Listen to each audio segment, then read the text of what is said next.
आनंद की जय। ओम। सभी के हृदय में विराजमान मेरा निज स्वरूप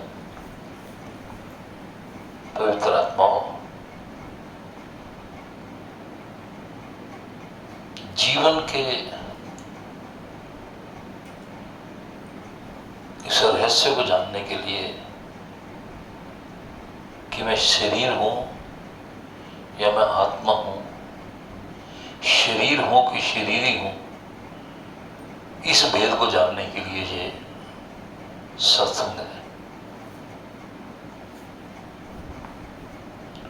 सतगुरु मारे शब्द सो निमख निमख कर चोट, राम अकेला रह गया चित ना बैठो।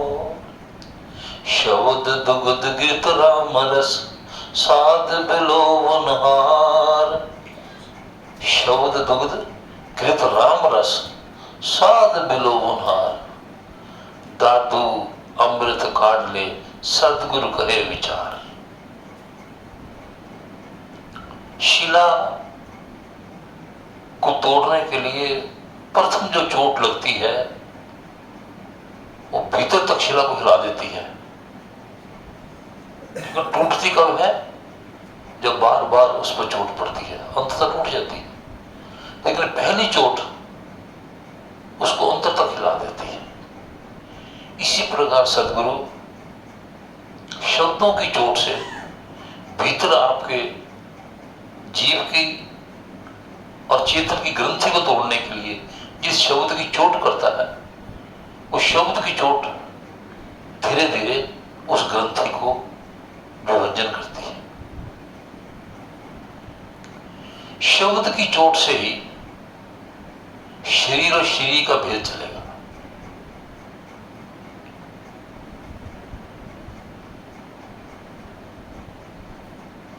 बाबा कबीर साहब कहते हैं कि जीव के भीतर जो अनंत काल का ये भ्रम चल रहा है कि मैं शरीर हूं, मैं शरीर हूं, इस भ्रम को काटने के लिए जब तक ब्रह्म शब्द का सहारा नहीं लोगे तब तक ये ग्रंथि छूटने वाली नहीं। संसार का जितना भी आत्मज्ञान है, इसकी शुरुआत कहां से होती है? जिसको सरल भाषा में कहा जाए कि राजा जनक के स्वप्न से। राजा जनक के स्वप्न से ही ये सारी ग्रंथि अष्टावक्र जी महाराज ने खोली। सभी ने अनेक बार स्वप्न देखे होंगे, लेकिन राजा जनक ने जो स्वप्न देखा, उस स्वप्न से कारण उसके भीतर एक जिज्ञासा उत्पन्न हुई कि मैं कौन हूं। उस जिज्ञासा को जानने के लिए अनेक प्रकार के संत आए। अंततः जिन संतों ने, जिन गुरु अष्टावक्र जी ने जिस रहस्य को खोला, उस रहस्य की शुरुआत कहां से होती है कि मैं कौन हूं, मैं कौन हूं।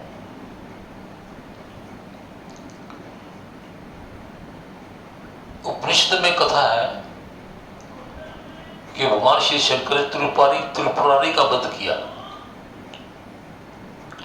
त्रिपुरारी क्या है? त्रिपुरारी का अर्थ है तीन शरीरों की अवस्था। हमारा जो चेतन है ये चार अवस्थाओं में रमन करता है: जागृत, स्वप्न, सुषुप्ति और तुरिया। जिसने जागृत का भेद जाना, स्वप्न का भेद जाना, सुषुप्ति का भेद जाना और अंततः तुरिया तक पहुंचा, वो आवागमन से मुक्त हो गया। अब समझे कि जागृत क्या है। सारा संसार जागृत अवस्था में है। और शरीर को चेतन मान के अपने नित्य कर्म कर रहा है कि मैं शरीर हूं। जैसे ही जीव की मृत्यु हुई, हमने कहा इसकी मृत्यु हो गई। क्यों? रहस्य को नहीं जानते। इस रहस्य को गहराई से समझना। अब जो हमारी स्थिति चल रही है, चेतन चार लक्षणाणी रहस्य, चेतन के चार लक्षण हैं जिसके रहस्य में जीव जान जाए तो उसका कल्याण हो जाए। अब जिस स्थिति में हम सभी लोग हैं, इसको कहते हैं जागृत अवस्था। जागृत अवस्था में चेतन के प्रेजेंस में 24 के 24 तत्व कार्य कर रहे हैं। 5 तन्मात्राएं अर्थात मिट्टी, वायु, अग्नि, जल जो भी है, ये 5 तत्वों का पुतला प्रकृति से बना हुआ है। ये क्रियाशील है, जड़ है, लेकिन ये क्रियाशील है। इस जड़ में 10 चीजें और हैं, 5 कर्म इंद्रियों और 5 ज्ञान इंद्रियां। जैसे मान लो अब घर से चले कि सत्संग पे जाना है, तो सब ज्ञान इंद्रिय ने कहा, मन ने कहा कि हमने जाना है, और शी सारी क्रिया करने लग पड़ा, शी सारी क्रियाएं करने लग पड़ा। जल्दी स्नान कर लिया, नहा लिया, धो लिया, कपड़े पहन लिए, चल दिए। मन ने भी काम किया, बुद्धि ने भी काम किया, चित्त ने भी काम किया, आम ने भी काम किया, सब कार्य कर्म कर रहे हैं। 5 तन्मात्राएं, 5 कर्म इंद्रियां, हाथ से एक्टिवा चलाई, आंखों से रास्ता देखा, सब आ गए। 5 ज्ञान इंद्रियां, 5 कर्म इंद्रियां और 4 अंतःकरण, सबने काम किया और सभी ने काम किया। इस समय प्रेजेंट में 24 के 24 तत्व अपने अपने क्रियाशील है। किसकी हाजिरी में? चेतन की हाजिरी में। आंखें देख रही हैं, कान सुन रहा है, मुख बोल रहा है, खा रहे हैं, पी रहे हैं, सभी प्रकार का आनंद अनुभव कर रहे हैं, सुन भी रहे हैं। इस अवस्था का नाम है जागृत अवस्था। किसकी जागृत? शरीर की जागृत अवस्था है, मन की जागृत अवस्था है, कर्म इंद्रियों की जागृत अवस्था है, ज्ञान इंद्रियों की जागृत अवस्था है, एक हाजिरी में। दूसरी हमारी अवस्था आती है जिसको कहते हैं स्वप्न अवस्था, जिसमें शरीर थक जाता है, उस समय शरीर विश्राम मांगता है। कौन बताता है कि थक गया? चेतन नहीं थकता, चेतन नहीं थकता, चेतन में कोई थकावट नहीं है। लेकिन चेतन के प्रभाव में जो मन कार्य कर रहा है, वो कहे शरीर थक गया, वो अनुभव करता है शरीर में थकावट हो रही है। थकावट होने के पश्चात जीव जब निद्रा में जाता है, निद्रा में आपकी 5 तन्मात्राएं एज इट इज रहती हैं, ये शरीर एज इट इज रहता है। जैसे हम नींद में जाते हैं तो हमारी 4 चीजें, 4 में से 3 काम करना बंद कर देती हैं। प्रथम हमारी कर्म इंद्रियां बंद हो जाती हैं, हमारा हाथ पैर नहीं चलते, ना स्कूटर चला रहे, कुछ नहीं चला रहे, लेकिन सब शीशिथिल हो गया। चेतन की हाजिरी में शीर पड़ा हुआ है। लेकिन स्वप्न अवस्था में जैसे नींद में आए तो एक अवस्था थी स्वप्न की अवस्था। स्वप्न की अवस्था में मन सूक्ष्म हो जाता है, मन सूक्ष्म हो जाता है, बुद्धि क्रियाहीन हो जाती है, बुद्धि बिल्कुल काम नहीं करती, मन क्रियाहीन है, बुद्धि शांत हो जाती है, चित्त और अहंकार काम करता है। जिस समय स्वप्न अवस्था में होते हैं तो जो संसार के कार्य कर रहा है, स्वप्न अवस्था में 2 शरीर हो जाते हैं। एक शरीर तो लेटा हुआ है, एक शरीर क्रिया कर रहा है, आ रहा है, जा रहा है। जितनी भी क्रियाएं हो रही हैं, चेतन शांत है, चेतन की प्रेजेंस में मन कार्य कर रहा है और चित्त कार्य कर रहा है। चेतन की प्रेजेंस में मन और चित्त कार्य कर रहा है। इसमें एक डिफरेंस समझिए। जैसे हमारी मशीन गर्म हो गई, वॉशिंग मशीन ले लो, एसी ले लो, फ्रिज ले लो, जैसे हमने स्विच ऑफ किया वो पावर से डिस्कनेक्ट हो गया, पावर से डिस्कनेक्ट हो गया। जिस समय हम नींद में होते हैं हमारा शीट डिस्कनेक्ट हो जाता है, लेकिन पावर अपना काम करती रहती है। उस पावर के कारण ही हम स्वप्न देखते हैं। अर्थात चेतन कुछ नहीं होता, चेतन डेड नहीं होता, चेतन के बीच में प्रेजेंस है। चेतन की प्रेजेंस से मन कार्य कर रहा है और चित्त कार्य कर रहा है।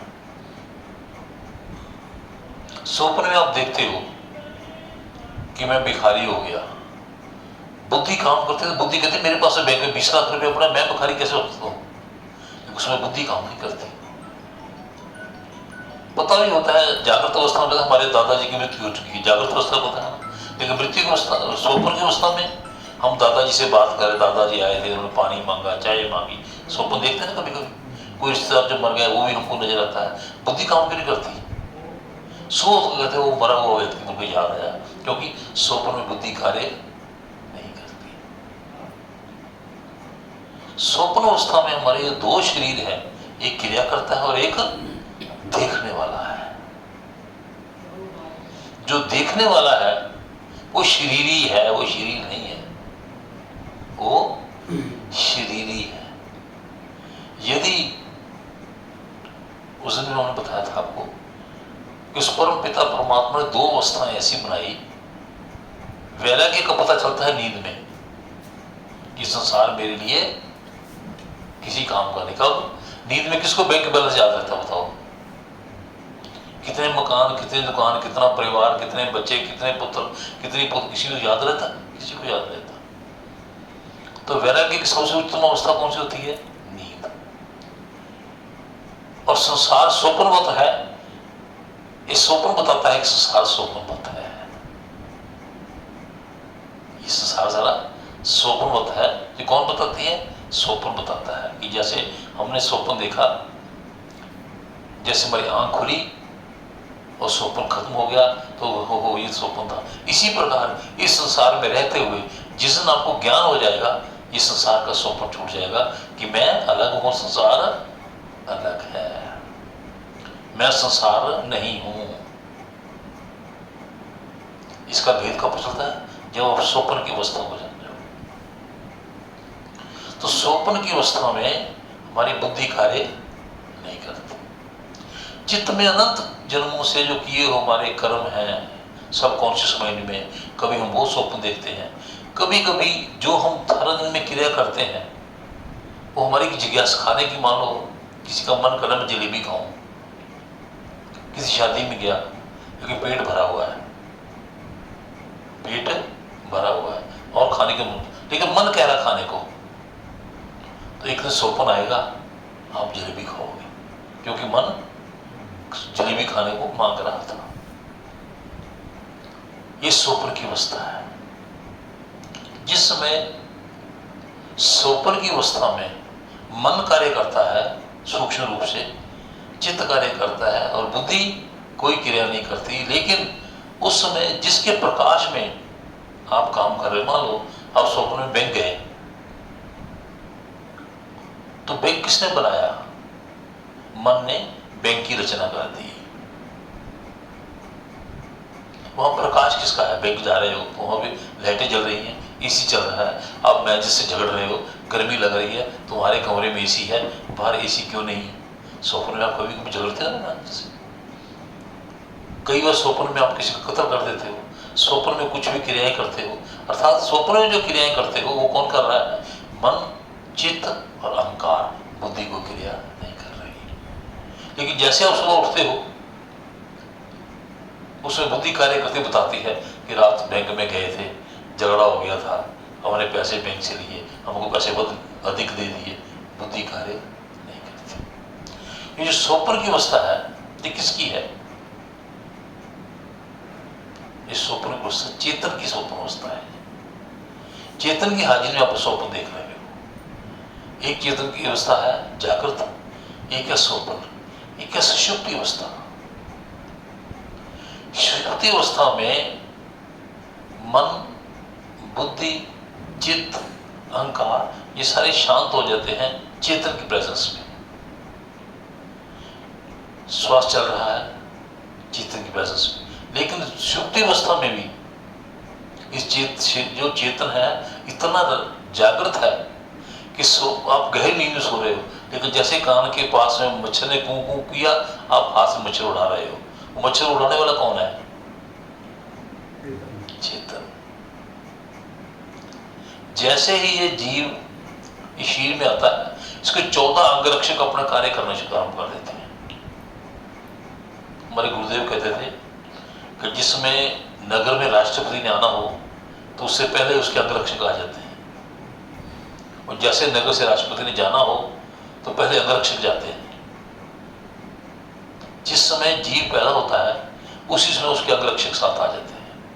आंख, कान, नाक, ज्ञान इंद्रियां सारे उसके अंगरक्षक हैं। आप भोजन करते हो, भोजन में जैसे मुंह में कौर डाला, भोजन को आपने तोड़ा, ये हाथ बताता है ठंडा है या अधिक गर्म है, मेरा मुंह जल जाएगा। कौन बताने वाला है? वो चेतन के जो अंगरक्षक कहते हैं गर्म मत खाना, जीवा जल जाएगी, ठंडा मत खाना, डाइजेस्ट नहीं होगा। कौन बता रहा है? उसके अंगरक्षक। जैसे ही पहले कौर दिया, हाथ उठाया, वायु जो वरुण देवा बताते हैं, वायु देवता बताता है ये बासी है, ये खाने के काबिल नहीं है। उसमें बाल पड़ा हुआ है सब्जी में, तो सूर्य देवता बताता है जिसमें बाल पड़ा हुआ है ये नहीं खाना। क्यों? बीच में राष्ट्रपति विराजमान है, उसके अंगरक्षक आपको अलर्ट कर देते हैं ये नहीं खाना। कौन बताने वाला है? जो आपके अंगरक्षक बीच बैठे हैं। किसके अंगरक्षक हैं? चेतन के। आंख, कान, नाक उसके अंगरक्षक हैं। 14 प्रकार के अंगरक्षक उसके हैं। जैसे ही शरीर का त्यागने लगता है, पीड़ित होता है, आंखों की रोशनी गई, कान का सुनना गया, धीरे धीरे अंगरक्षक शरीर को छोड़ते जाते हैं। तो चेतन जो है उसकी हाजिरी में एक अवस्था आती है जिसको कहते हैं सोपन। उसकी तीसरी हाजिरी में जैसे सुषुप्ति। सुषुप्ति अवस्था में हमारा शरीर शीतल है, मन भी शीतल है, बुद्धि भी शीतल है, चित्त भी शीतल है। केवल और केवल चेतन की प्रेजेंस में श्वास काम कर रहे हैं, श्वास निरंतर कार्य कर रहे हैं। श्वास आ रहा है, श्वास जा रहा है, चेतन जागृत है, बाकी सब सो रहे हैं। उसको कहते हैं गहरी नींद, उसको कहते हैं सुषुप्ति अवस्था। एक बात याद रहती है, सुबह उठ के कहते हैं अरे नींद बड़ी अच्छी आई। बस जितनी भी सारे संसार के प्राणी हैं ये कुछ पढ़ के सुषुप्ति अवस्था में आते हैं। यदि सुषुप्ति अवस्था में ना हो तो सुबह आप कोई क्रिया नहीं कर सकते। जिस समय सारा स्वप्न देखते रहो, शरीर स्वस्थ थका थका महसूस करता है। जिस सारा स्वप्न देखते रहोगे, शरीर थका थका महसूस करता है, अर्थात मन के द्वारा इंद्रियां कार्य करती रहती हैं। पूरी थकावट शरीर की नहीं उतरी। पूरी थकावट तब उतरती है जब सुषुप्ति अवस्था में आते हैं। चींटी से लेके हाथी से लेकर कुत्ते से लेकर बिल्ली, सभी प्राणी स्वप्न देखते हैं। कुत्ते स्वप्न देखता है कि रात को चोपर के फूल का मेला खाने के लिए। हड्डी का स्वप्न कुत्ता भी देखता है, बिल्ली भी चूहे का स्वप्न देखती है, हाथी भी बड़े बड़े पेड़ों का स्वप्न देखता है। अर्थात सभी प्रकार के प्राणी स्वप्न देखते हैं और सभी की सुषुप्ति अवस्था भी आती है। कई बार आप देखो गाड़ी के नीचे कुत्ता सो रहा है बड़ी गहरी नींद में, उसके बगल से कुछ पता नहीं चलता। और कई बार आप कुत्ते के बगल से गुजरो, उसके कान खड़े हो जाते हैं और आपके पीछे भागता है वो। अर्थात जागृत, स्वप्न, सुषुप्ति सभी जीवों पर आती है। केवल मनुष्य पर नहीं आती, सभी पर आती है। लेकिन मनुष्य से रहस्य को जानकर चेतन की अवस्था को जान सकता है, बाकी को प्राणी नहीं जान सकता। प्राणी कहता है जो प्राणों पर निर्भर है, जो प्राणों के आश्रय को प्राणी कहते हैं। तीसरी अवस्था जो है सुषुप्ति अवस्था, ये अवस्था सब ज्ञानी पर भी आती है और अज्ञानी भी आती है। ज्ञानी पर भी आती है और अज्ञानी पर भी आती है। लेकिन ज्ञानी जो जब इस अवस्था में आता है तो अपने को थोड़ा सा अलग अनुभव करता है। और चौथी अवस्था है तुरीय अवस्था।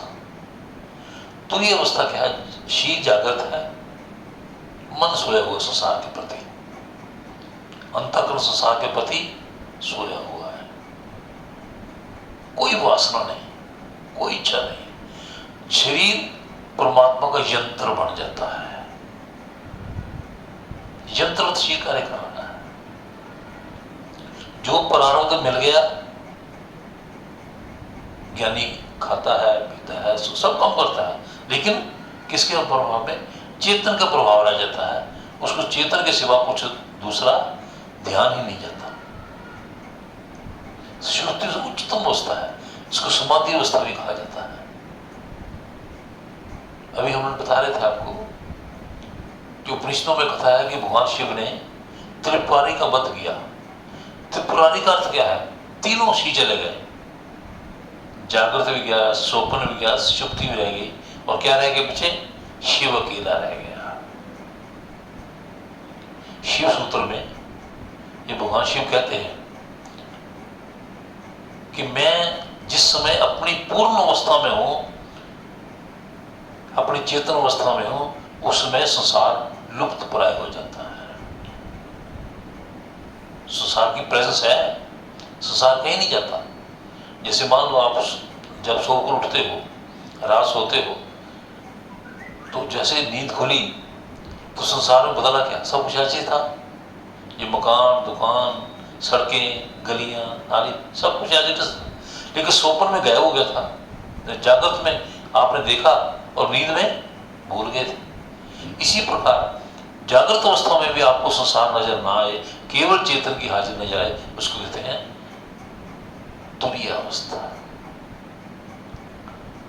तुरीय अवस्था शील का आभास खत्म हो जाता है, मन का आभास खत्म, केवल चेतन का आभास रहता है। एक पांचवी अवस्था है तुरीयातीत अवस्था। पूर्ण ब्रह्म ज्ञानी तुरीयातीत अवस्था को पसंद नहीं करते। तुरीयातीत अवस्था ऐसी है, बहुत कम लोग तुरीयातीत अवस्था में गए, लेकिन तुरीयातीत अवस्था को हमारे गुरुदेव कहते हैं कि पाप, जिसको कहते हैं ना, नारकीय अवस्था है। जहां बैठे हैं बैठे हैं, भोजन कर लिया, नहीं किया तो नहीं किया, अपनी कोई चेतन है बस। जिसको कहते हैं ना, अफीम की पीने लगी हुई, इधर लगी हुई है, बस नशे में बैठे हुए हैं। वो चेतन का इतना नशा होता है, चेतन के सिवा कुछ नजर नहीं आता। वो तुरीयातीत अवस्था है। लेकिन तुरीयातीत अवस्था में जीव को कुछ पता नहीं लग चलता। जिस बच्चा होता है ना माँ की गोद में, उसको कोई पता नहीं संसार है कि नहीं है। तुरीयातीत अवस्था वो अवस्था है। लेकिन पूर्ण ब्रह्म ज्ञानी उस अवस्था को चाहकर भी ग्रहण नहीं करते। लेकिन जिस समय पंचम पातशाह गुरु अर्जुन देव जी महाराज को तत्व तो बैठाया गया, उसमें उन्होंने तुरीयातीत अवस्था में चले गए ताकि शील का आभास खत्म हो जाए। तुरीयातीत अवस्था में शील का आभास खत्म हो जाता है। जितने भी आप देखते हो आरों से चलाए गए, जिनसे बंद काटे गए, उस समय वो अपनी तुरीयातीत अवस्था में चले गए। शील से जो मर्जी करते रहो, हमें कोई आभास नहीं है, केवल चेतन अवस्था रह जाती है, बाकी सबसे अब डिस्कनेक्ट हो जाता है। तो हमारी चारों अवस्थाएं हैं, जब तक आप चार अवस्था के भेद को नहीं जानोगे, चेतन के भेद को नहीं जान सकते। चेतन का भेद क्या है? कि जो चेतन है उसने सारे इस 24 तत्वों के पुतले को चेतन किया हुआ है। चेतन सदा चेतन है। जागृत स्वप्न सुषुप्ति में जो रहे एक सार, वही सत्य स्वरूपी है तेरा आधार। वो जागृत में, स्वप्न में, सुषुप्ति में वो एक सार है, वो नहीं बदलता।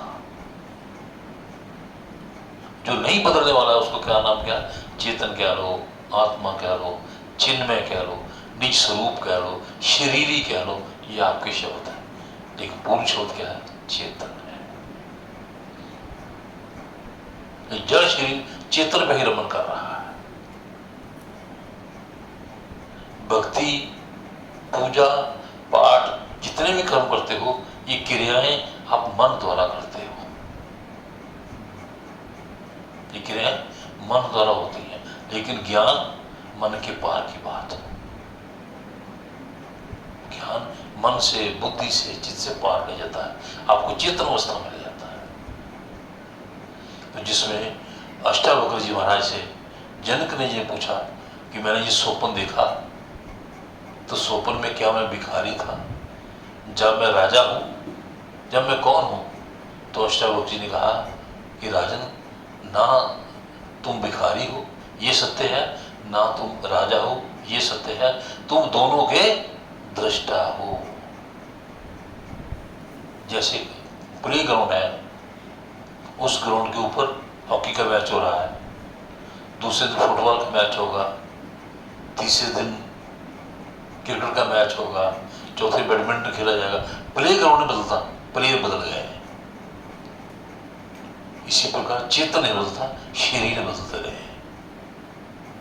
जिस पर सब क्रियाएं हो रही हैं, हमारा बचपन गया, हमारी जवानी गई, हमारा प्रौढ़ावस्था देख रहे हैं, लेकिन चेतन पे उसका कोई शरीर ने सब अवस्थाएं देखी, चेतन किसी अवस्था का, सब चेतनों का अवस्था का साक्षी है।